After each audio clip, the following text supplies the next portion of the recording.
पदकमलं श्रीगुरून् वैष्णवांश्च श्रीरूपं शक्रजातं सौगनरघुनाथादितं त्वं सजीवं सद्वैतं सावधूतं परिजनो सहितं कृष्ण चैतन्यदेवं श्री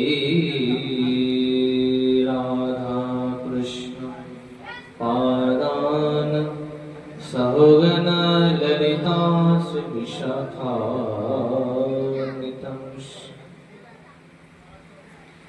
नमः विष्णुपदाय गौराङ्गपृष्ठाय भूतले श्रीमद्भक्तिविबुधाय वै बोधाय नगीति नामिने नमः विष्णुपदाय केशवभिन्नरूपिणे श्रीमद्भक्तिवेदान्त वामनरूपधारिणे वंशाकल्पतरुहरिष कृपासिन्धुभ्यैव च पतितानं पावनेभ्यो वैष्णवेभ्यो नमो नमः नमो महावदन्याय कृष्ण प्रेम प्रदायते कृष्णाय कृष्ण चैतन्य नमने गौरतीश नमो नमः हे कृष्ण करुणा सिंहा दीनबन्धो जगत्पते गोपेश गोपिकाकन्त राधाकान्त नमयोस्तुते तप्तो कञ्चन गौराङ्गिनि राधे वृन्दावनेश्वरि वृषभानुसुते देवी प्रणमामि हरिप्रिय वृन्दावै तुलसी देवी प्रेया वै केशवस्वचं कृष्ण भक्ति प्रदीदेवी सत्यवत्यै नमो नमः श्री कृष्ण चैतन्य प्रभु नित्यानंद श्री अद्वैतो गदाधर शिवासादि गौर भक्तवृंद हरे कृष्णा कृष्णा कृष्णा हरे हरे हरे राम राम राम हरे हरे हरे कृष्णा कृष्णा कृष्णा हरे हरे हरे राम राम राम हरे हरे यं प्रभजन्तनमनोपेतामकेतकृत्यं तैपायन वीरः कातरयजुहाव पुत्रेति तन्मताय तरयोभिनेदु स्तं सर्वभूतहृदयमुनिमानतोऽस्मि तमादिदेवं करुणानिधानं तमालवरनं श्वेतावतारं यपरो संसारसमुद्रसेतुं भजामि श्रीमदो भागवतो स्वरूपम् सर्वाग्रे अस्मदीय श्री गुरुपाद पदो जगद्गुरु विष्णुपादे अष्टोत्तर शत श्री श्रीमाद भक्ति विबुध শ্রী শ্রীল বোধায়ন গোস্বামী গুরু মহারাজ শ্রাতুল চরণ সরোজে দাসাধামের ভুলুন্টির সাষ্টম দণ্ডবত প্রণতি জ্ঞাপন করি। শ্রী নিত্যলীলা প্রবিষ্ট দ্বিজন্ডির স্বামী শ্রী শ্রীমান ভক্তি বেদান্ত শ্রী শ্রীল বামন গোস্বামী গুরু মহারাজের শ্রাতুল চরণ সরোজে দাসাধামের অনন্ত কোটি সাষ্টাঙ্গ দণ্ডবত প্রণতি জ্ঞাপন করি। শ্রী গৌর রাধা বিনোদ বিহারী জীব শ্রী জগন্নাথ বলদেব সুভদ্রা সুদর্শন জীব সপার্ষদ সপরিকর শ্রী প্রভুপাদ ভক্তি সিদ্ধান্ত সরস্বতী গোস্বামী ঠাকুরের শ্রী চরণ কমলে দাসাধামের বহুলুণ্ঠিত সাষ্টাঙ্গ দণ্ডবত প্রণতি জ্ঞাপন করি। শ্রী বৃন্দা দেবীর চরণ কমল বন্দনা করি। গ্রন্থকার ছিল কৃষ্ণদাস কবিরাজ গোস্বামী পাদ ছিল বৃন্দাবন দাস ঠাকুর ছিল সুখদেব গোস্বামী পাদ শ্রীল পরীক্ষিত মহারাজ শ্রীল ব্যাসদেব গোস্বামী পাদের শ্রী চরণ সরোজে দাসাধামের অনন্ত কোটি সাষ্টাঙ্গ দণ্ডবত জ্ঞাপন করি। শ্রী হরি কথা কৃপা সুশ্রীল ভক্তবৃন্দ মাতৃমণ্ডলী সুধী সজ্জন ভক্তবৃন্দের শ্রী চরণ সরোজে দাসাধামের অনন্ত কোটি সাষ্টাঙ্গ দণ্ডবত জ্ঞাপন করি।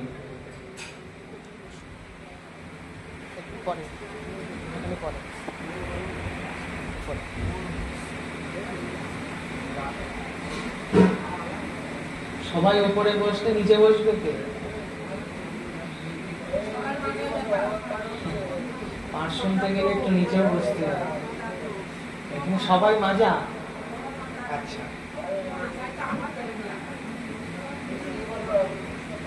হরি বল। ঠিক আছে।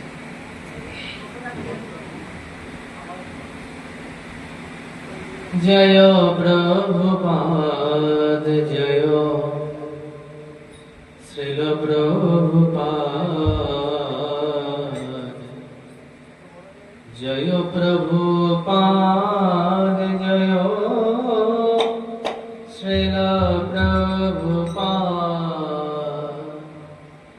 জয় প্রভুপাদ জয় শ্রীল প্রভুপাদ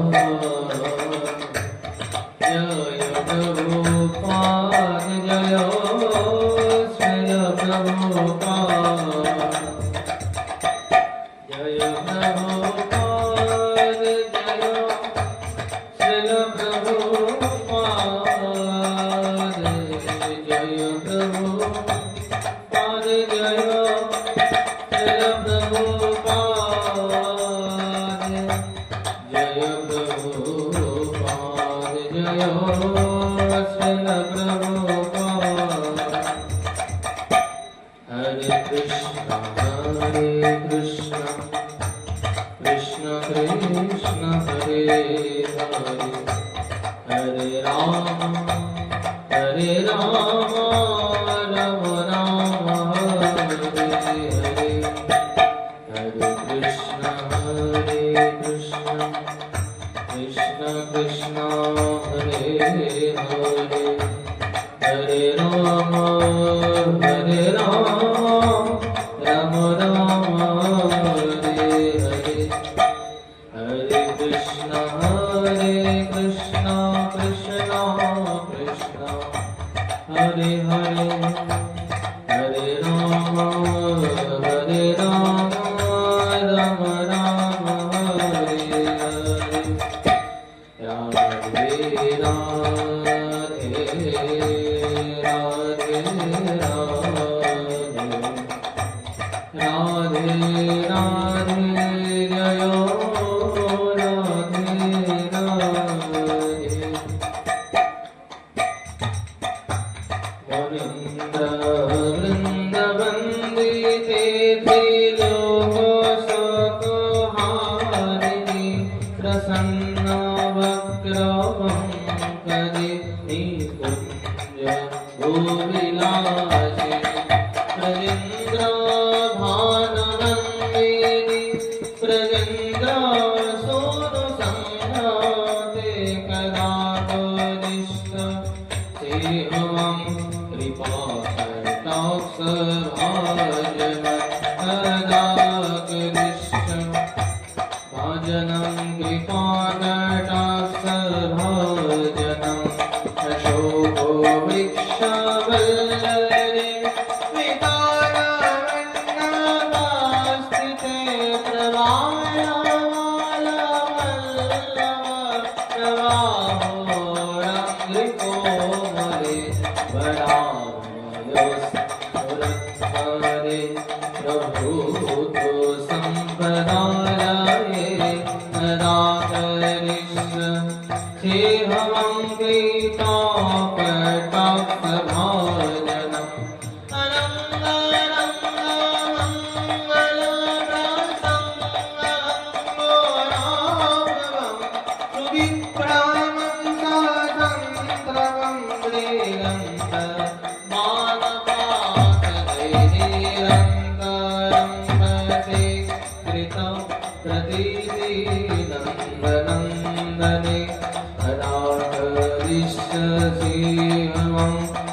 আজ আমরা সকলে সমবেত হয়েছি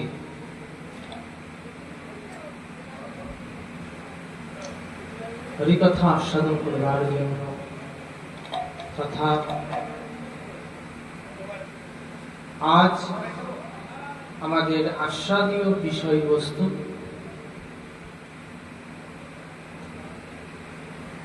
শ্রী জগন্নাথ দেবের স্নান যাত্রার কথা তথা তৎপ্রসঙ্গে আমরা বিবিধ বিস্তার পূর্বক আস্বাদন করবার প্রয়াসী হব।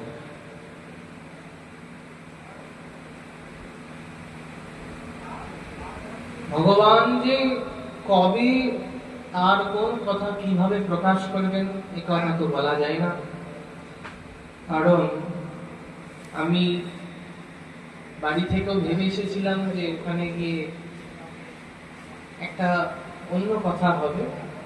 কিসের কথা না, বৃন্দা দেবীর কথা হবে। বৃন্দা দেবীর আবির্ভাব কথা, বৃন্দা দেবীর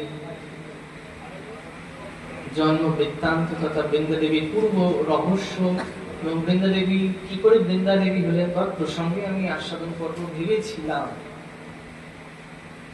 এবং আসার 10 মিনিট আগেও এইটাই ঠিক ছিল। হঠাৎ করে মা বলছে, আমার মা, যে প্রভু জগন্নাথের কথাই ওখানে বলো।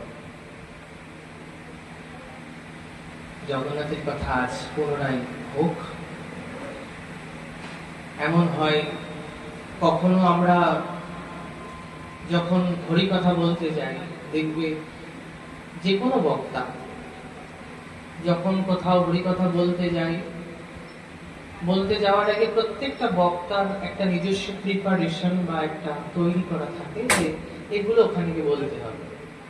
কিন্তু কখনো দেখা যায় যে সেখানে পৌঁছে গিয়েও বলছে, কিন্তু সেখানে পৌঁছে গিয়ে বিষয়টাই পাল্টে গেল।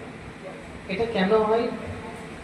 কখনো কখনো দেশকাল পাত্রের একটা বিচার রেখে ওই কথা বলতে হয়। আর দ্বিতীয়ত মাধব তিনি কবে কোন প্রকাশ নিজে থেকে বার করবেন এটা তো কোনো ঠিক নাই। কারণ দেশকাল পাত্রের বিচার কি সকলে সব কথা শুনতে পারে না, অধিকার নাই। যেমন আমরা যখন এই যে বিচার করে এসেছিলাম বৃন্দা দেবীর কথা পাঠ করবে, বৃন্দা দেবীর কথা পাঠ করলে বৃন্দা দেবীর কথায় এমন এমন অনেক বিষয় সমূহ আছে যেগুলো সাধারণের শ্রবণযোগ্য নয়। সাধারণ ব্যক্তি তারা যদি এই সমস্ত বিষয় আস্বাদন করে বা শোনে, তাহলে তাদের হয়তো, যেহেতু বিচার সাধারণ, চিন্তাধারা সাধারণ, এই জন্য তাদের বিকারও অত্যন্ত সাধারণ। এই জন্যে তারা যখন সেই কথা আস্বাদন করবে, আস্বাদন করতে গেলে যদি কখনো সাধারণ জাগতিক বিচার বা জাগতিক ভাব সেখানে এসে যায়, হবে সেখানে অপরাধ। এই জন্যে অপরাধের ফলপ্রসূত হয়ে এমন এমন কিছু কথা থাকে। প্রত্যেক বক্তারা আছে, এখন পণ্ডিত বক্তা যারা হন তারা সব কথাই সব জায়গায় প্রকাশ করে না। দেশকাল পাত্রের বিচার আছে ঠিক তেমন। আমরা খুব আবেগ সহকারে, আনন্দ সহকারে আস্বাদন করি, দেখবে রাধা কৃষ্ণের যুগল বিলাস, রাধা মাধবের যুগল কথা আমরা আস্বাদন করি। কখনো দেখা যায় রাধা মাধবের যে বিভিন্ন লীলা মাধুর্য যুগল বিলাস কথা কীর্তনিয়া কীর্তন করছেন বা পাঠক পাঠ করছেন, আমরা সেটা আনন্দ সহকারে শুনছি। এখানে শুনে কি হয়, সাধারণ ব্যক্তিবর্গ তারা প্রশ্ন করে, আচ্ছা রাধা কৃষ্ণ এইরূপ লীলা কেন করলেন, বা রাধা কৃষ্ণ তারা কেন জগতের মাঝে এইরূপ প্রেম লীলা করলেন। প্রেম লীলা করেছেন, কাম লীলা করেন। প্রেম লীলা করেছেন, কাম লীলা করেননি। প্রেম লীলা কথার অর্থ আত্মেন্দ্রিয় প্রীতিবাঞ্ছা তারে বলে কাম, কৃষ্ণেন্দ্রিয় প্রীতিবাঞ্ছা ধরে প্রেম নাম। আত্মেন্দ্রিয় প্রীতিবাঞ্ছা বলছে নিজের জন্য যেটা করা হয়, আপন সুখের জন্য, নিজের সুখের জন্য যেই সমস্ত কার্যগুলো সম্পাদন করা হয় সেইগুলোকে বলা হয় কামনা বা বাসনা। কিন্তু ভগবানের প্রীতির উদ্দেশ্যে যেই সমস্ত ক্রিয়াকর্ম আমরা করে থাকি তাদেরকে বলা হয় প্রেম। এই জন্যে শুদ্ধ বৈষ্ণবগণ তারা ভগবানের সাথে প্রেম করেছেন। কিসের প্রেম? তোমার সেবায় দুঃখ হয় যত, সেও তো পরম সুখ। হে প্রভু, তোমার সেবা করতে গিয়ে আমার যত দুঃখই হোক না কেন সেটাও আমার সুখকর। কিন্তু এমনই দুর্মতি আমি, আমার মতিটা এতটাই দুর্মতি যে আমি সাধারণ জগৎ থেকে অত্যন্ত বহির্ভূত। দেখো সাধারণ জগতে, বৈষ্ণবীয় জগতে সকলে বৈষ্ণবগণ কি দেখেন না, বৈষ্ণবগণ অপরের দুঃখ দেখলে কষ্ট পায়, অপরের সুখে আনন্দিত হয়। কিন্তু হে প্রভু, আমি তদ্রূপ নই। আমি অপরের সুখ দেখলে দুঃখ পাই, অপরের দুঃখ দেখলে আমি আনন্দিত হই।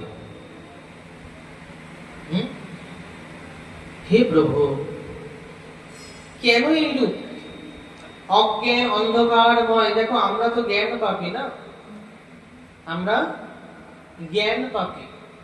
জ্ঞান পাপী কাকে বলে? হয়তো আমরা অনেক কিছু জানি, অনেক কিছু বুঝি, কিন্তু জানা সত্ত্বেও বা বোঝা সত্ত্বেও সেই সমস্ত কাজগুলোই আমরা করে থাকি। যেমন একটা উট, সে ক্যাকটাস খাচ্ছে, তার সামনে যতই ভালো খাবার দেওয়া হোক না কেন, যতই তুমি অনেক ফল, অনেক কিছু ঘাস পাতা সবকিছু দাও না কেন, সুস্বাদু বিষয় তার সামনে, ভালো ভালো খাবার, তাহলে উট কি করবে? উট কিন্তু সেই ক্যাকটাসই খাবে। কেন? ওটা উটের স্বভাব, উটের ওইটা ভালো লাগছে, ক্যাকটাস খাবে। ও ক্যাকটাস খাচ্ছে কেন? ওই ক্যাকটাস খেতে খেতে উটের গালে রক্তে রক্তাক্ত হয়ে যাচ্ছে, গাল কেটে যাচ্ছে, হ্যাঁ, চোয়াল বেয়ে বেয়ে রক্ত পড়ছে, তবুও উঠ ওই ক্যাকটাসটাই খাবে। আমরা ঠিক তদ্রূপ।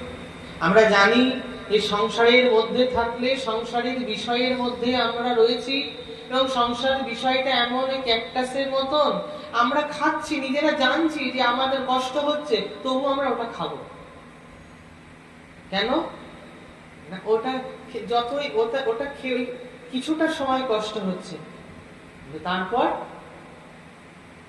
রক্তাক্ত অবস্থাতে ওই যে রক্ত ঝরছে, ওই রক্তটা তার সুখকর। কিসে সুখকর? এই যে নোনতা নোনতা লাগছে, ভালো লাগছে, খাচ্ছে।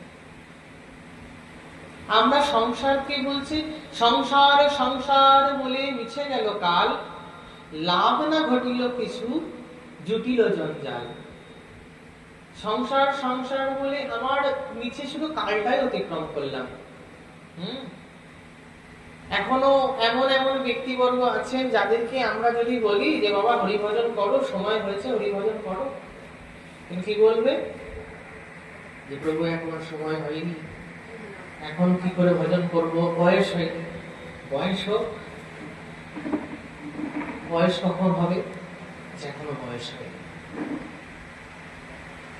তো বয়স হয়নি, তার কাছে বয়সটা হবে কখন? 50 বছরের একজন ব্যক্তি যদি বলে আমার বয়স হয়নি, তাহলে বয়সটা হবে কখন? বলছে তার আর কখনো বয়স হবে না, ভজনের উপযুক্ত সময়ও তার হবে না। কেন? বলছে এখনো যখন তার এইরূপ জ্ঞান আসলো না যে আমাকে ভজন করতে হবে, তার আর কখনো জ্ঞান আসবে না ভজন করবার। কারণ ভজন করবার উপযুক্ত সময়ই তো এটাই, যে যখনই একটু জ্ঞান হবে, একটু বুদ্ধি হবে, ভগবানকে চিনতে পারবো, তখনই ভক্তি জীবনে প্রবেশ করতে হবে। এবং সেই সময় ভগবানের সেবায় নিয়োজিত থাকতে হবে, কারণ সেই সময় তোমার ভেতরে যে সেবার ভাবটা পরিপূর্ণ। একটা ছেলে বা মেয়ে যখন তাদের উঠতি বয়স, যখন কৈশোর বয়স, ওই কৈশোর বয়সে তাদের তখন সেবার সুযোগ, সেবার বয়স, ওই বয়সে সেবা করতে হবে। আর বুড়া বয়সে তখন সেবা হবে না।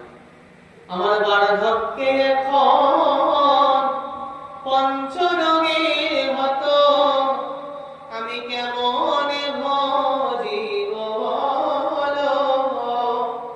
হে প্রভু, আমার বার্ধক্যে এখন, আমার বৃদ্ধাবস্থা, পঞ্চরোগে হত।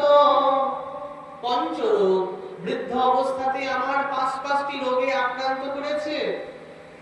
রোগে রোগাক্রান্ত, চোখে দেখি না, কানে শুনি না, কথা বলতে গিয়ে আদো আদো হয়, অঙ্গ প্রত্যঙ্গ বিকলাঙ্গ হয়ে গিয়েছে, চলতে পারি না, বলতে পারি না, শুনতে পারি না, দেখতে পারি না, কেমন করে সেবা করব? ওই সময় হবে না সেবা।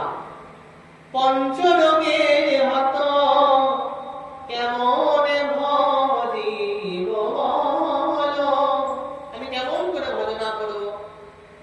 কাঁদিয়া কাঁদিয়া তোমার চরণে, শেষ বয়সে, এতদিন পারিনি আমি, সময় হয়নি আমার, কিন্তু এখন অন্তিম সময়ে আমি বলছি প্রভু এখন আমাকে নাও। এখন কি হবে? নেই তো তোমার কিছু, ভজন করতে পারবে না, তাকে সেবা করতে পারবে না, আমোদ করে কীর্তন করতে পারবে না।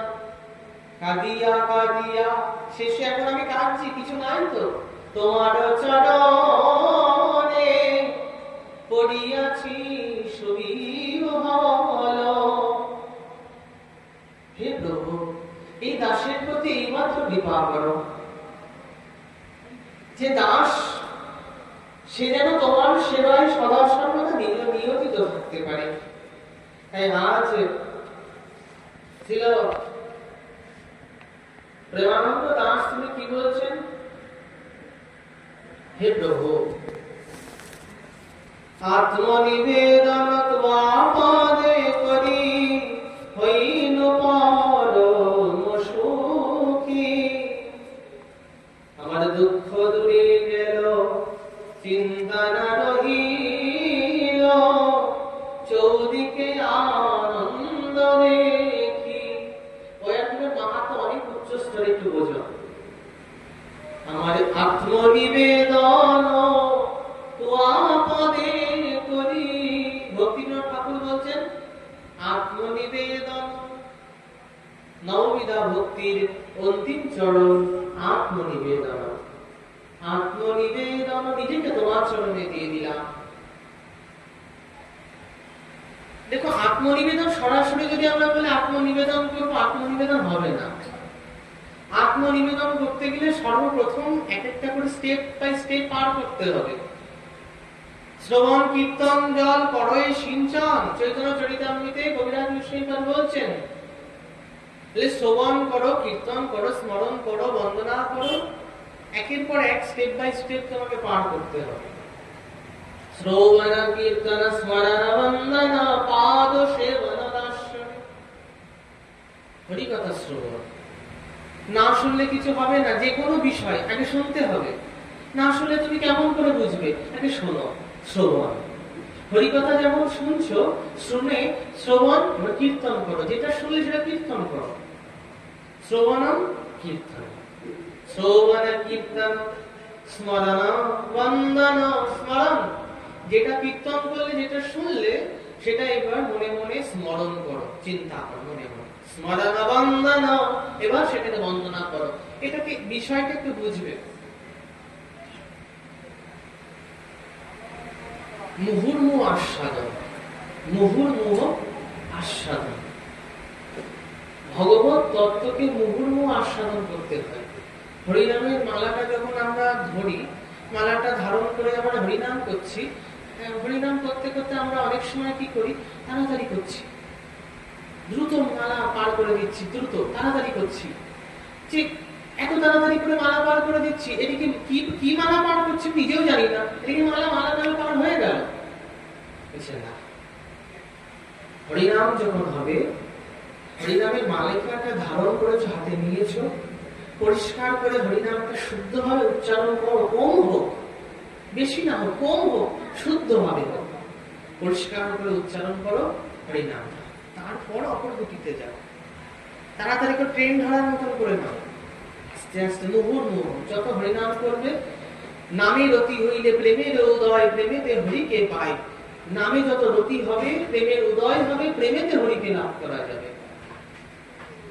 এই জন্য ওই হরিনাম করতে করতে রতি কখন হয়েছে কখন জানবো না? আমি যখন হরিনাম করছি, হরিনাম করতে করতে যখন মনে হবে না আর ভালো লাগছে না, এবার মালাটা থাক, রেখে দিই, জানবে তখন রতি হলো না, হরিনামে স্ফূর্তি হলো না, সুখ হলো না। হরিনামে কি হলো?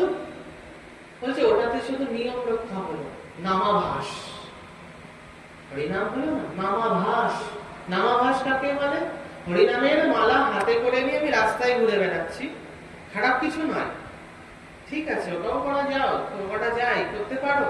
হরিনামের মালা হাতে করে নিয়ে আমি হরিনাম করছি, আর রাস্তায় চলছি, চলতে চলতে হরিনাম করছি। এখন রাস্তায় পথে অনেক কিছু দেখছি, চোখে অনেক কিছু হচ্ছে, আমার মানসিকতা অনেক রকম ভাবে পাল্টে যাচ্ছে রাস্তার মধ্যে, মালা হাতে হরিনাম করছি। করতে করতে দেখা যাচ্ছে যে যত হরিনাম করছি, কিন্তু হরিনাম করছি বটে, কিন্তু প্রেম আমার হচ্ছে না। ওটা নামাভাস হচ্ছে। বিকৃত চিন্তা তখন আসবে না, আর বিকৃত কথা তখন বেরোবে না, নামাভাস। কিন্তু নামে পরিপূর্ণ স্ফূর্তি, নামে পরিপূর্ণ কৃপা লাভ হবে কখন? যখন ওই হরিনাম করতে করতে তোমার হৃদয় বিগলিত হয়ে যাবে। নয়নমঙ্গলরস্য ধারয়া বদনাম গদ গদ রুদ্ধয়া গিরা। নয়নমঙ্গলরস্য ধারয়া বদনাম গদ গদ রুদ্ধয়া গিরা। নয়ন থেকে যখন অশ্রু নির্গত হবে, নয়নাম গলদস্যু, গলদস্যু অর্থাৎ কণ্ঠ অবরুদ্ধ হয়ে গেল, এবং তা থেকে হরিনাম করতে করতে যে তা থেকে যে কৃপাসিক্ত যে অশ্রু নির্গত হবে, তুমি নিজে বুঝবে না, জানবে যারা আহ্নিক করছে, গায়ত্রী মন্ত্র জপ করছে বা হরিনাম করছে, এই হরিনাম করতে করতে অনেক সময় দেখা যায় সাধকের তারা নিজেরাও জানে না তারা কখন কাঁদছে বা চোখ দিয়ে কেন জল পড়ছে, অনবরত জল পড়ছে, কিন্তু তারা জানে না জল কেন পড়ছে, কিন্তু জল পড়ছে।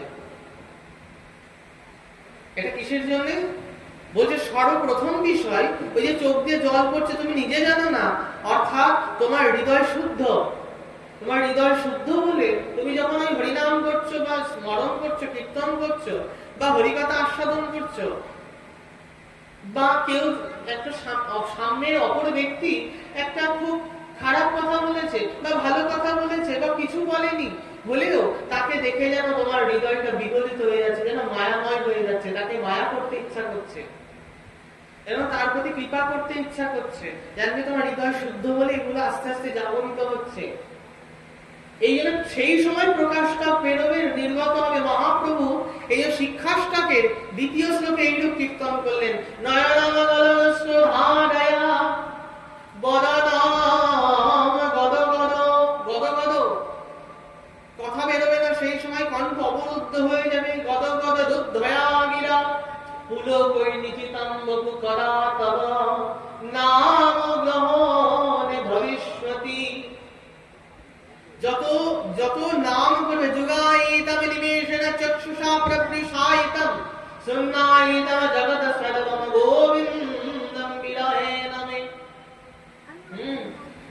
এত সুন্দর বিচার গৌরী দিয়েছেন যে নয়নামগলস্য ধারায়া, আরো তা কি এতেও হচ্ছে না? চেত দর্পণ হওয়ার জন্য শুধু যে হরিনাম করতে করতে সকলের কি হৃদয় বিগলিত হবে? বলছেন না। হৃদয় শুদ্ধ কখন হবে? প্রত্যেক বৈষ্ণবগণ, শুদ্ধ বৈষ্ণবগণ আমাদেরকে বলেন যে তোমরা প্রসাদ ভোজী হও, তোমরা শুদ্ধ ভক্ত হও, ভগবানের সেবা করো, প্রসাদ খাও। কেন বলে? কারণ তারা জানে যে হৃদয় শুদ্ধ না হলে, হৃদয় শুদ্ধ কেন কি করে হবে? যখন অপ্রাকৃত প্রসাদকে আস্বাদন করবে, ভগবানের অদরান্ত প্রসাদ পাবে। আর এই প্রসাদ যখন পাবে, প্রসাদের গুণের প্রভাবে হৃদয়টা শুদ্ধ হবে, চিত্ত শুদ্ধ হবে। আর চিত্ত শুদ্ধর ফলে তার আস্তে আস্তে হরিনামের প্রতি স্ফূর্তি জাগরিত হবে। আর যত স্ফূর্তি জাগরিত হবে তত মনে হবে অনবরত হরিনাম করি। এই জন্য গৌরহরি সর্বপ্রথম বলছেন, চিত্তরূপ দর্পণকে মার্জন করো। চিত্তটা আমাদের দর্পণ, ধুলো পড়েছে সেখানে, ওটাকে মার্জন করো। চেত দর্পণ মার্জনম ভব মহাদাবাগ্নি নির্বাপনম। ভব মহাদাবাগ্নি, এই যে জগতের যে দাবাগ্নি, সংসারটা একটা, সংসারকে দাবানলের সঙ্গে তুলনা করেছেন। সংসার দাবানল নীলোক ত্রায় কারণ নামনতম প্রাপ্তস্য কল্যাণ গুণারণবস্য বন্দে গুরুস্য চরণারবিন্দম। আমি সেই গুরুচরণ কমল বন্দনা করি যিনি আমায় এই সংসার দাবানল থেকে উদ্ধার করেছেন। এমন গুরু চরণ বন্দনা করি। বোঝা যাচ্ছে কি বলছি? সংসার দাবানল নীলোক, সংসারকে দাবানলের সঙ্গে তুলনা করেছে। এই জন্য বলছেন এই সংসারে যে দাবানল, যে অগ্নিটা অগ্নিপুঞ্জীভূত, যেটা দগ্ধীভূত হচ্ছে আগুনের মধ্যে, পিপীলিকা যেমন নিজের মরণ নিজে ডেকে আনে, সুন্দরের আকর্ষণ। পিপীলিকা কি করছে না, আগুন জ্বলছে দাও দাও করে, বিরাট আগুন জ্বলছে, আর আগুনের সৌন্দর্য দেখেছে পিপীলিকা। ওই সৌন্দর্য দেখে ভাবছে কি ভালো লাগছে দেখতে, সৌন্দর্য, ওই সুন্দরের প্রতি আকৃষ্ট হয়ে ওখানে দিয়েছে ঝাঁপ। আর পিপীলিকা সুন্দরের প্রতি আকৃষ্ট হয়ে সুন্দরে ঝাঁপ দিয়েছে। কালের ফলে কি হলো? পিপীলিকার দেহটাই ত্যাগ করলো, মৃত্যুবরণ করলো। আমাদের অবস্থা তাই, যে সংসারকে দাবানলের সঙ্গে দাও দাও করে জ্বলছে, কিন্তু আমরা ভাবছি কি সুন্দর দেখতে, সাজানো গোছানো, কত ভালো লাগছে। প্রবেশ করছি, প্রবেশ করে আমরা প্রতিনিয়ত প্রতি সময় দগ্ধীভূত হচ্ছি, দাও দাও করে জ্বলছি। দাবানল সম সংসার দহনে দগ্ধ জীবকুল উদ্ধার কারণে। এই জন্য মহাপ্রভু বলছেন, হে জীব চেত দর্পণ মার্জন, চেতরূপ দর্পণকে মার্জন করো। ভব মহাদাবাগ্নি নির্বাপনম শ্রেয় কৈরব চন্দ্রিকা বিতরণম বিদ্যাবধূ জীবনম আনন্দম পরিবর্ধনম প্রতিপদম। প্রতি পদে পদে প্রতিপদম পূর্ণ মৃতাস্মরণম। যত হরিনাম করবে, যে নাম প্রদান করলাম, যত হরিনাম করবে, হরিনাম করতে করতে নাম প্রভুর কৃপায় ক্রমে ক্রমে জানিবে তুমি ভবসিন্ধু কুল। কিরূপ বিচার, আনম বম্বদি বরদানাম প্রতিপদম পূর্ণামৃতাস্বাদানাম প্রতিপদ পদে পূর্ণামৃতাস্বাদানাম স্বর্গাত্ম স্নপনম বন্দে পরম বিজয়তে শ্রীকৃষ্ণ সংকীর্তনম। মহাপ্রভু সর্ব প্রাধান্য স্বীকৃতি দিলেন শ্রীকৃষ্ণ সংকীর্তনম। কৃষ্ণ সংকীর্তনকে স্বীকৃতি দিয়েছেন। কৃষ্ণ সংকীর্তন ছাড়া অন্য কিছুকে স্বীকৃতি দিলেন না। এখন এখানে বিচার, কৃষ্ণ সংকীর্তন কেমন করে করতে হয়। শ্রীমৎ মহাপ্রভু নবদ্বীপ থেকে তিনি বাংলাদেশে গেলেন, বঙ্গদেশে। মহাপ্রভু যখন বয়স তার 22 বছর, সদ্য বিবাহিতা স্ত্রী লক্ষ্মীপ্রিয়া দেবী, তাকে প্রভু নবদ্বীপে রেখে তিনি বঙ্গদেশে গেলেন, বাংলাদেশে। আর বাংলাদেশের কেন গেলেন না, সেই স্থানেতে মহাপ্রভুর মাতুলালয়, পিতৃলয়, সেই স্থান দর্শন করতে গেলেন। এবং সারা বঙ্গদেশের ভক্তরা, বিশেষ করে সিলেটের ভক্ত, শ্রীহট্ট জেলা, আজ শ্রীহট্ট জেলার ভক্তরা প্রভুকে কত সম্মান করলেন, আনলেন, হলেন, কোলে দিলেন, আমাদের নিমা এসেছে। আর মহাপ্রভু ওই স্থানেতে 3 মাস থাকলেন। 3 মাসের অন্তিমে তপন মিশ্র, যে তপন মিশ্র পরবর্তীতে কাশীবাসী হয়েছেন, সেই তপন মিশ্র সিলেটে থাকতেন। ওই স্থানে তার জন্মস্থান। তপন মিশ্রের পুত্র শ্রী রঘুনাথ ভট্ট গোস্বামী পাদ। সেই তপন মিশ্র যখন ওই স্থানে আসলেন, প্রভু চলে যাবেন পরদিন, প্রভাত হলো, প্রভুকে দর্শন করবার জন্য আসলেন। প্রভু বসে রয়েছেন বিষ্ণু খাটটার উপরে, প্রভুকে দর্শন করলেন। তপন মিশ্র প্রভুকে বলছে, প্রভু আমার মনে একটা প্রশ্ন আছে, সেই প্রশ্নের উত্তর আমি তোমার কাছে জানতে চাই, এই জন্য আমি ছুটতে ছুটতে এসেছি। কি প্রশ্ন? বলছি, আমি এই প্রশ্ন বহু বঙ্গদেশের পণ্ডিত মহলে আমি উপস্থাপন করেছি, কেউ বলতে পারিনি। পণ্ডিত কাকে বলে? যিনি পণ্ডিত হবেন, তিনি যেখানে সেখানে নিজের পাণ্ডিত্য জাহির করে না, যেখানে সেখানে দেখাতে যান না যে না আমি পণ্ডিত, আমাকে দেখো আমি পণ্ডিত। এর থেকে বড় মূর্খামি কিছু নেই। নিজে পণ্ডিত সকলকে বলে বলে প্রকাশ করে, এটা বড় মূর্খামি। যিনি পণ্ডিত ব্যক্তি, সবাইকে জানতে দেন না তিনি কত বড় পণ্ডিত। পণ্ডিত ব্যক্তি লক্ষ্য, সাগর যেমন ওপরে ধীর স্থির, হ্যাঁ, ভেতরে কিন্তু বহু প্রাণী সবাই আছে, কিন্তু প্রাণীগুলো যে ভেতরে আছে তাই বলে সাগর কিন্তু তাদের তাড়িয়ে দিল না, রেখেছে তার ভেতরে। আছে ভিতরে ভেতরে চলছে, ভেতরে কতটুকু গভীরতা বা ভেতরে কারা কারা আছে আমরা কিন্তু জানি না। ওর তলদেশে গেলে বোঝা যাবে, কিন্তু তল সকলে যেতে পারে না। একজন পণ্ডিত ব্যক্তি, সাধক, শুদ্ধ বৈষ্ণব, যিনি প্রকৃত পণ্ডিত ব্যক্তি, তার হৃদয় ঠিক তদ্রূপ। ভিতরে পাণ্ডিত্যে বড় বড়, ভেতরে পাণ্ডিত্যে বড় বড় অগাধ পাণ্ডিত্য, কিন্তু বহির সম্মুখে সে প্রকাশ করছে না, সকলকে সাধারণের নাই দেখাচ্ছেন যে দেখো আমি কিছু জানি না, আমি কিছু বুঝি না। সকলের সম্মুখে নয়, বৈষ্ণবের সম্মুখে দীনতা প্রকাশ করতে হয়। সাধারণের কাছে গুরুত্ব বিচার করতে হয়, গুরুত্ব বলছে নিজে গুরু, এইরূপ প্রকাশ করতে হয় সাধারণের কাছে। কেন? সাধারণ ব্যক্তিরা তারা তোমার দীনতা বুঝবে না, দীনতাকে সম্মান করবে না। দীনতা মানে কি তারা জানেই না।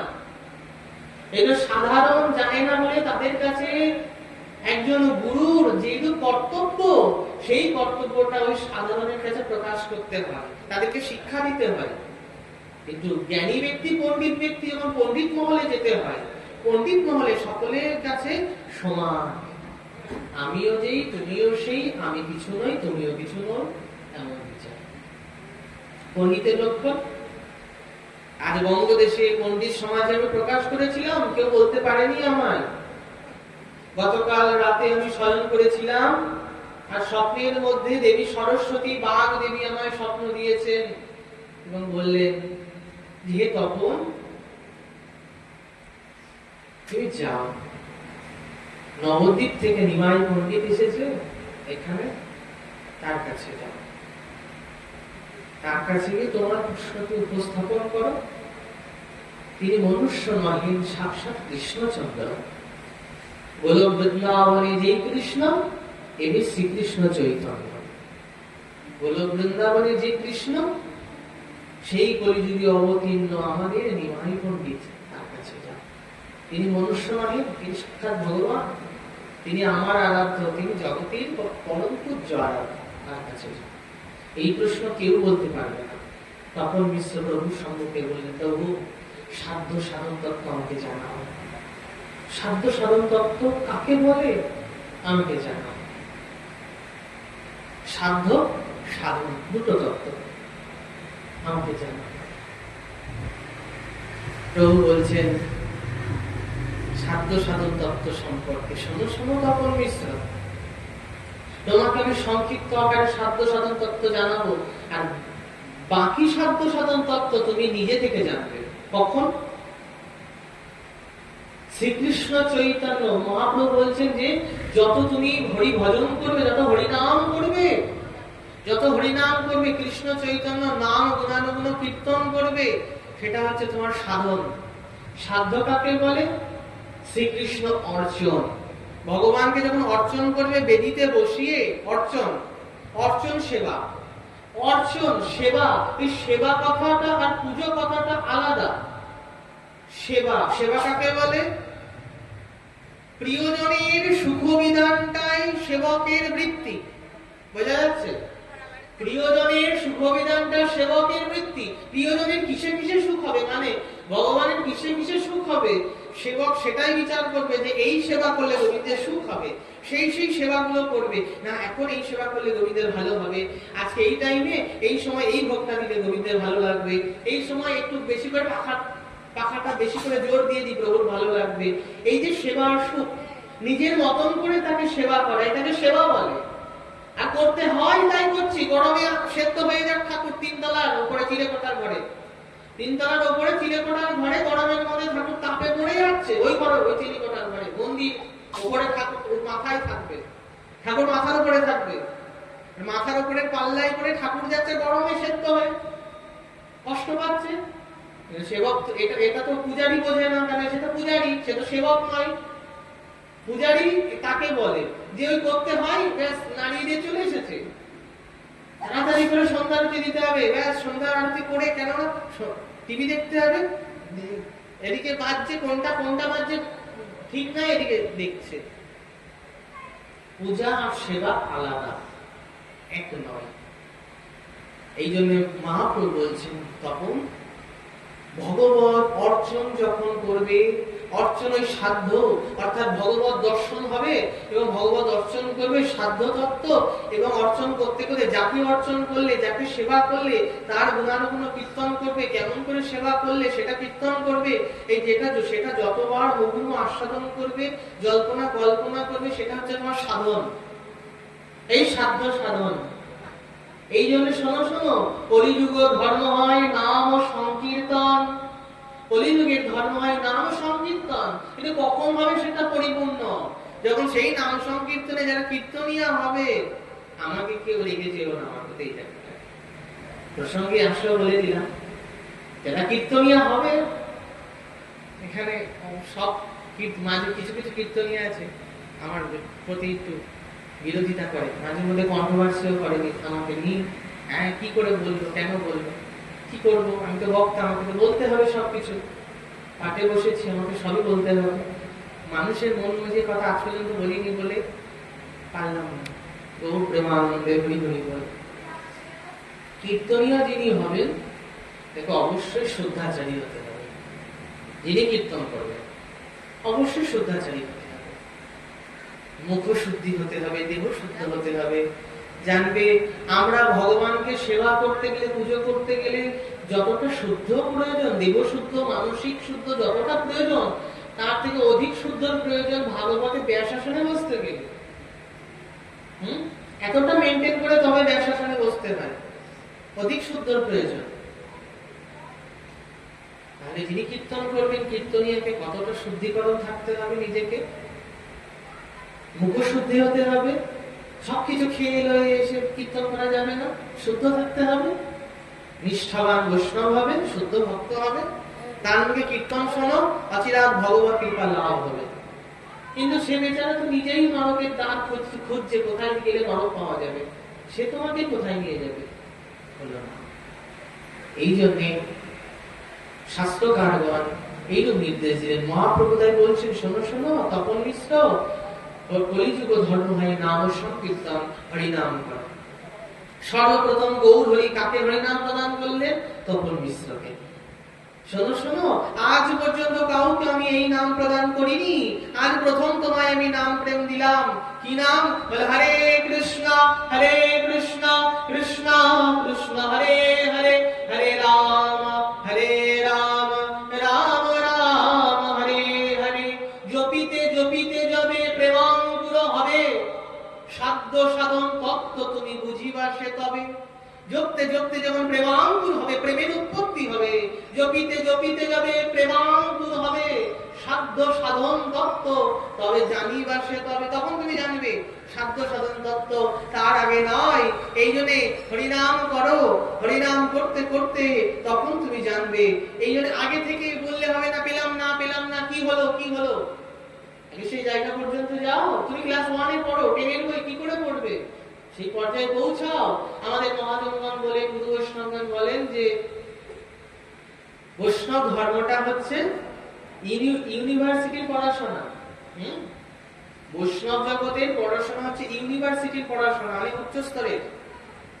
এই জন্য ইউনিভার্সিটির পড়াশোনা করতে গেলে, বিশ্ববিদ্যালয়ে পড়াশোনা করতে গেলে তেমন বিচার থাকতে হবে, তেমন তাকে যোগ্যতা থাকতে হবে। এখন যোগ্যতা জাগতিক বিদ্যা না থাকলেও যদি শুদ্ধ বৈষ্ণবের সঙ্গ করা যায়, শুদ্ধ বৈষ্ণব তোমাকে জানাবে। কিন্তু আমি তো এতটাই মূঢ় যে শুদ্ধ বৈষ্ণব কে তাকে চিনি না, কিন্তু শুদ্ধ বৈষ্ণবের সঙ্গও করি না। আর আমি কার সঙ্গ করি? যারা অশুদ্ধ তাদের সঙ্গ করি। এই জন্য আমি জানতে পারছি না, বুঝতে পারছি না, জানলাম না। এই জন্য মহাপ্রভু এইরূপ নির্দেশ করলেন তপন মিশ্রকে। সেই তপন মিশ্র পরবর্তীতে কাশীতে অবস্থান করেছেন। রঘুনাথ ভট্টের কাশীতে জন্ম হলো। সেই রঘুনাথ ভট্ট কাশীতে পড়াশোনা শেষ করে প্রভুর কৃপা লাভ করে বৃন্দাবন রাধাকুণ্ডের মহিমা প্রকাশ করলেন রঘুনাথ ভট্ট গোস্বামী।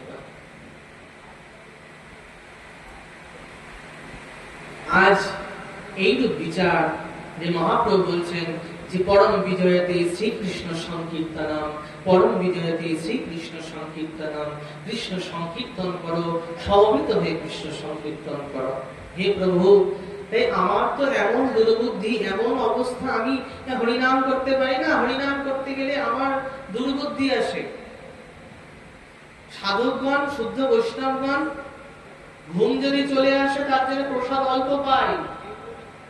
হ্যাঁ, শুদ্ধ বৈষ্ণবগণ প্রসাদ অল্প পায় কেন? কখনো বাবাজি বা কোন সন্ন্যাসী মহারাজদেরকে যখন যদি কখনো সৌভাগ্য হয় প্রসাদ পাওয়ানো, প্রসাদ পাওয়াবে, দেখবে যখন প্রসাদ দেবে বলবে সব একসাথে দাও, একসাথে দেবে, থালায় সব পারসে গুছিয়ে নেবে একসাথে, আর একসাথে গুছিয়ে একসাথে মাখিয়েও নেবে। আর মাখিয়ে যখন প্রসাদ পাচ্ছে, আমরা সংসারী, আমরা হয়তো টেস্ট করে করে খাচ্ছি, শুদ্ধ বৈষ্ণব টেস্ট করছে না, সব একসাথে পাচ্ছে। এবার পেতে পেতে বলছে কম করে দিও, বেশি দিও না, বেশি খেলে যদি আমার ঘুম পেয়ে যাবে, আর ঘুম পেলে হরিনাম করতে পারবো না। তারা যাতে ঘুম না পায়, যাতে হরিনামটা বেশি করে করতে পারে, এর প্রসাদ সামান্য পাচ্ছে, শুধুমাত্র জীবনটাকে ধারণ করে রেখেছে। জীবনটাকে ধারণ করবার জন্য যতটুকু প্রয়োজন ঠিক ততটুকু, এতটুকু পেল।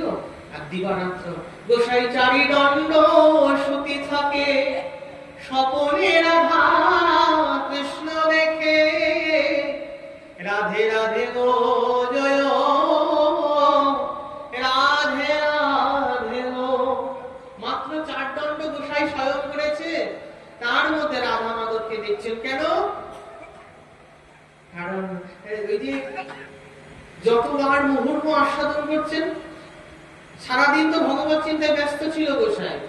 এখানে গোসাই কথাটা না বর্তমানে এমন একটা পর্যায়ে এসে দাঁড়িয়েছে, গোসাই মানে এখন বৈরাগীদেরকেই বোঝায়। গোসাই শব্দটা এখন ব্যবহার না করাই উচিত। ভক্তদেরকে প্রভু, মহারাজদেরকে মহারাজ বলে সম্বোধন করো, এবং যারা সংসারী ভক্ত তাদের প্রভু বলে সম্বোধন করো, ব্যাস ঠিক আছে। গোসাই শব্দটা অত্যন্ত মানুষ এমন একটা বাজে বিকৃত ধারণা করে নেয় গোসাই শব্দটা, দরকার নেই বলার। এই জন্য আমাদের গোস্বামীগণ মহারাজগণ তারা নিজেদেরকে গোস্বামী শব্দ বলেন না, বলেন যদি কেউ তাদেরকে বলে যে গোস্বামী টাইটেল দিয়ে দেয়, মহারাজরা বলে গোস্বামী বলবে না, আমি গোস্বামী হতে পারিনি, গোস্বামী বলবে না। গোস্বামী সকলে নয়, তারা সন্ন্যাসী হয়ে বলছে আমরা গোস্বামী নই। সংসারী ব্যক্তি তারা নিজেদেরকে গোস্বামী বলে এখন সম্প্রদায় টাইটেল দিয়ে দেয়। সবাই সবই জানে, আলাদা বলার কিছু নেই। যত যত এখন বর্তমানে বেশিরভাগ কীর্তনিয়া ভাগবত ভক্ত আছে সংসারী গোস্বামী দিয়েছে, কিন্তু মহারাজরা যারা ত্যাগী, সবকিছু ত্যাগ করেছে, তারা কিছু নেই নিজের বলে, তাদের সব ত্যাগ করেছে, কিন্তু তারা গোস্বামী হলো না। আমি গোস্বামী হতে পারিনি, এখনো আমি ইন্দ্রিয় দাসত্ব করছি, কিছু ত্যাগ করতে পারলাম না। এটাই তো গোস্বামীতা, এখানেই তো প্রকাশ। এই জন্য রঘুনাথ দাস গোস্বামীপাদের উদ্দেশ্যে গৌর কিশোর বাবাজি মহারাজ বলছেন, গোসাই সারাদিন ধরে যেহেতু চিন্তা করছেন ভগবানের চিন্তা, তাই চারি দণ্ড মাত্র 4 দণ্ড ঘুমিয়েছেন। এই 4 দণ্ডের মধ্যে রাধা মাধবকে দেখছেন। কেন? দিবারাত্র দেখেছেন, আর রাতের ঘুমের মধ্যেও তাকে দেখছেন। রাধা মাধব কখনো তাকে একা রাখেননি, ফাঁকা রাখেননি, সারাদিন দেখছেন। এটাই তো ভজন। ঘুমের মধ্যেও দেখবে, জানবে তখন ভজন হলো, ঘুমের মধ্যেও দেখছো। আমি একটু ভজন রাজের কথাগুলো একটু বেশি বেশি বলে রই। গোসাই চারি দণ্ড সুখী থাকে, স্বপ্নে রাধা বলে, আর দিবারাত্র কীর্তন করে, কোথায় গো প্রেমময়ী রাধে রাধে, কোথায় গো প্রেমময়ী রাধে রাধে। হে প্রভু, আমার দ্বারা হলো না, আমার দ্বারা ভজন হলো না। জানো, আমার নিজের দিয়ে আমি বুঝি। আমি গতকালকে কথা, প্রভুপাদের একটা ছোট্ট একটা শর্ট ভিডিও, প্রভুপাদের অন্তিম সময়ে তার যে তিনি যখন দেহ রক্ষা করেছেন, প্রভুপাদের দেহ রক্ষা করেছেন, এবং তাকে সব ভক্তরা, আমাদের পরম গুরু মহারাজরা যত সবাই ছিলেন, আমার গুরু মহারাজ তখন অত্যন্ত ছোট, 9 বছর বয়স আমার গুরু মহারাজের, সবাই মিলে প্রভুপাদকে কালকিতে করে কাঁধে করে নিয়েছে, আর নিয়ে প্রভুপাদকে যখন সমাধিস্থ করছে, সেই যে দৃশ্য, আমি আজ এই আসার আগেও আমি আমার এক গুরু ভাইকে বলছিলাম যে প্রভু জানো, আমি যখন এই ভিডিওটা সম্মুখে আসলো না, দেখছিলাম, দেখে হৃদয়টা যেন বিগলিত হয়ে যাচ্ছে। কিসে বিগলিত? শুধু ওই ভিডিওটা দেখে একটা কথাই মাথায় আসছিল, হে প্রভুপাদ, আমার দ্বারা মনে হয় হলো না, আমি মনে হয় পারলাম না, যে জন্য এসেছিলাম আমার মনে হয় সেই কার্যটা সম্পন্ন করতেই পারলাম না। আবার কখনো দেখো কেন এটা মনে হচ্ছে, সবাই তো ভাববে যে বয়স তো অল্প, কি করে এখনই এই চিন্তা আসলে, এখনো তো সময় আছে করার। না, এখনো মনে হচ্ছে যে এই বয়সেই এখনো কিছু হলো না। এখনো মনে হয় প্রভুপাদের ঘরে এসে, প্রভুপাদের বংশে জন্মগ্রহণ করে এখনো পারলাম না তার ভজন করতে, না পারলাম না তার সেবা করতে, তার বাণীকে রক্ষা করতে। প্রভুপাদের যে নির্দেশ, যে বিশ্বের প্রতিটা কোনায় কোনায় যেন মহাপ্রভুর নাম যেন প্রচার হয়, হলো না, পারলাম না। তাই নিজেকে নিজের মধ্যে নিজেই একটা দুঃখ প্রকাশ হচ্ছিল যে হলো না, আমার হলো না, পারলাম না, সেবা করতে পারলাম না, কি সেবা করলাম, হলো না। এমন ভাব যদি থাকে তবে হয়তো ভক্তি জীবনে হয়তো এগোনো যাবে। নাহলে আমি যদি সব বুঝে যাই, সব পেরে যাই, সে সেবা ভগবানের সেবা গ্রহণ হবে না, সেই সেবা গ্রহণ হবে না। কিন্তু আমি কিছু জানি না, প্রভু সব তোমার, আমার যা কিছু ছিল সব সকলই তোমার। তাই আজ এইরূপ উত্তরাখণ্ডের কর্ণাটক দেশের কানিয়ারি গ্রামে একজন সর্বসদ্গুণ সম্পন্ন বেদ বিদ্যা বিশারদ নিষ্ঠাবান ব্রাহ্মণ অবস্থান করতেছিলেন। তার নাম গণপতি ভট্ট। ভট্টের ভগবানের প্রতি অচলা ভক্তি। অচলা ভক্তি অর্থাৎ এই যে যার কথা আমরা আস্বাদন করছি, শ্রী গণপতি ভট্ট, প্রত্যেকটা জীবের মধ্যে সে ভগবত দর্শন করছে।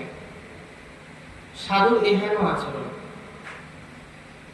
সর্বজীবের মধ্যে ভগবত দর্শন, যেটাকে আমরা পারবো আমরা এখনো পর্যন্ত যদি আমাদের সামনের বিপরীত ব্যক্তি যদি আমাকে যদি কোনো কথা বলে না, কোনো কষ্ট শোষক কোনো কথা বলে, ব্যথা দিয়ে কোনো কথা বলে, আমি চেষ্টা করব তাকে কি করে প্রত্যুত্তরে একটা কথা বলা যায়। বলতেই হবে, শান্তি নাই না হলে আমার মনে শান্তি যতক্ষণ বলবো, বলতেই হবে। ও বলেছে আমিও বলবো, বলবোই। কি হলো? এতে ভজন হলো না। যতক্ষণ পর্যন্ত অপর ব্যক্তিকে কিছু বলার জন্য তুমি উৎসুক থাকবে, কি হলো তোমার? সে যা বলে বলুক না, তুমি চুপচাপ শুনে যাও। নিজের যখন তোমার নিন্দা হবে, যখন তোমাকে নিন্দা করবে, তখন শুনে যাও, হাসি মুখে শোনো। তোমাকে নিন্দা করবে আর তোমাকে খারাপ কথা বলছে, তোমার বিরোধিতা করছে, তোমার এমনকি তোমার কথা জগতের মাঝে হয়তো বিরূপভাবে প্রকাশ হচ্ছে, তখন জানবে এটা আমার প্রতি একটা আশীর্বাদ। আশীর্বাদ। যত তুমি আমাকে নিয়ে বৃথা প্রজল্প করবে, বৃথা কথা বলবে, যত বলবে, এটা যাবে আশীর্বাদ। তাতে কি হবে? হরিভজনে স্ফূর্তি হবে, আরো হরিভজনে স্ফূর্তি হবে। কিন্তু বলছে থামা যাবে না তখন যখন সেই ব্যক্তি গুরু বৈষ্ণবগণের নিন্দা করবে, গুরু বৈষ্ণবগণের অপমান করবে, বা শুদ্ধ বৈষ্ণবগণকে নিন্দা করবে। শুদ্ধ বৈষ্ণবগণের নিন্দা কখনো কর্মদাতা শোনা যাবে। শুনলে সেখানে হবে অপরাধ, সেখানে বলো, সেখানে প্রোটেক্ট করো, সেখানে বলতে হবে। শুদ্ধ বৈষ্ণবগণ কি দেখছেন? সর্বজীবে সমদর্শী, সর্বজীবে ভগবত দর্শন করছেন। গণপতি ভট্ট ওই পশু পক্ষী কীট পতঙ্গ যাদেরকে দেখছেন, প্রত্যেকের মধ্যে দেখছেন ভগবান, সকলের মধ্যে ভগবান দেখছেন। এমত অবস্থায় তার মনে বিচার আছে যে এই জগতে আমি ব্রহ্ম বৈবর্ত পুরাণে পড়েছিলাম নাকি ব্রহ্ম রহে নীলগিরি, ভগবান নাকি নীলগিরি পর্বতে থাকে। তাহলে নীলগিরি পর্বতে যাব, তাকে দর্শন করব, ভগবানকে দর্শন করব। গণপতি ভট্টের বিচার যে ভগবানের মনে হয় বড় বড় সুর থাকে, নাক থাকে, ভগবানের বড় বড় কান থাকে। এই যে ভগবানের বিকট একটা দৃষ্টি, মানে হাতির মতন দেখতে ভগবানের, গণেশ আকৃতি হবে, ভগবানের মানে এমনই দেখতে হয়। আজ গণপতি ভট্ট তিনি এই তো বিচার করলেন, আমি যাব দর্শন করতে। স্ত্রী পুত্র যাদেরকে নিয়ে ছিলেন প্রত্যেককে ধিক্কার দিচ্ছে যে কি হবে আমার এই পরিজনদেরকে দিয়ে, কোনো প্রয়োজন নাই আমার পরিজনদেরকে, কি করলাম আমি এই পরিজনদেরকে, সারা জীবন পরিজনের জন্য খেটে আমি কি করলাম? নিজ কর্ম দোষ ফলে পরিভবার নবজলে আমি হাবুডুবু খাই কত কাল, হাবুডুবু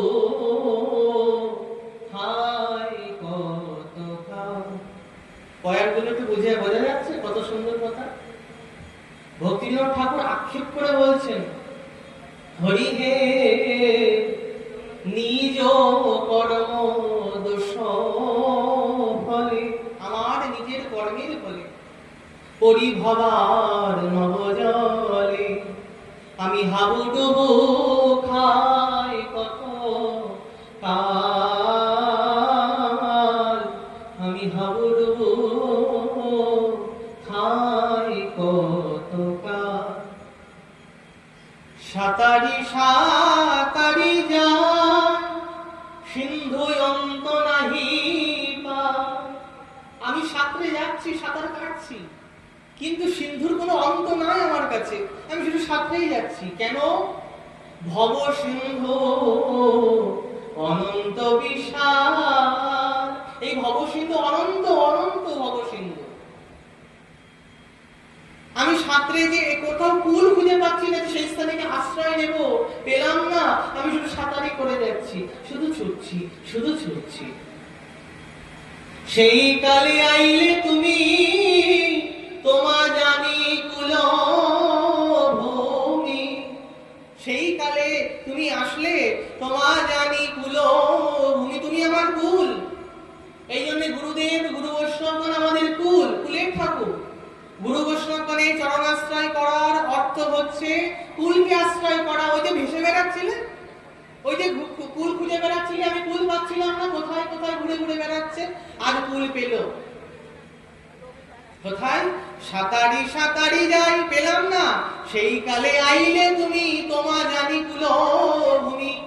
তোমার কুল পেলাম, আশা বীজ হইল আমার।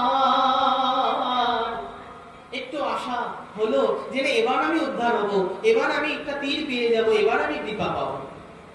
প্রভু কৃপা তো পেলাম, কৃপা ধরে রাখতে পারলাম না।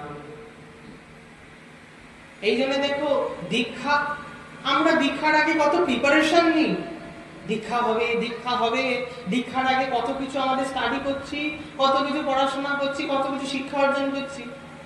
দীক্ষার আগে দীক্ষা হবে না, এত কিছু করতে হবে, নাহলে দীক্ষা হবে না, এত কিছু শিক্ষা করেই যাচ্ছি পরপর।